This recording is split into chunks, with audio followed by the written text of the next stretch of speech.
I'm Jason.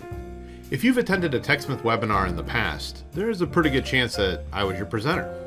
And if you haven't, be sure to check out our offerings at techsmith.com/webinars. Throughout all those sessions, I try and save time at the end to answer questions about Snagit, Camtasia, and other TechSmith products, but sometimes the questions go in another direction. Like, what camera do you use? What microphone is that? How do you set up your lights? Who does your hair?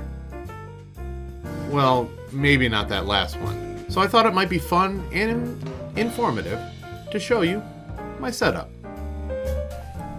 All right, let's start with my primary camera. This is the Canon EOS 800D, and on it I currently have a Canon 50mm lens, which gives me that really great bokeh, and it's set up on a tripod to keep it nice and stable so that when I'm sitting at my desk between my monitors, I can stare right ahead at that camera.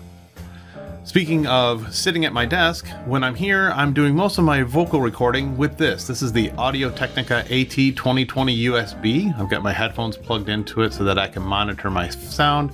It's connected to a Rode mic stand. I'll give the model number on the screen right now. And then these are my headphones. As they focus, these are the Sony MDR-7506 standard headphones for video editing in the video editing space. I've been using these for about 2 or 3 years, replaced the ear cups once. They're pretty good. And then I have some lights. I have my hair light off to the right here when I don't have good natural light coming from my windows. This is used. I have what I believe is called a kicker light, which goes against my back lighting here, and it gives me depth and separation between my background where I've got all my TechSmith tiles. And then over here in the corner, I have a additional light that's remote controlled to give my light for the room when the curtains are closed to give it nice brightness. And that's my setup. If you got questions, go ahead and comment below. Thanks.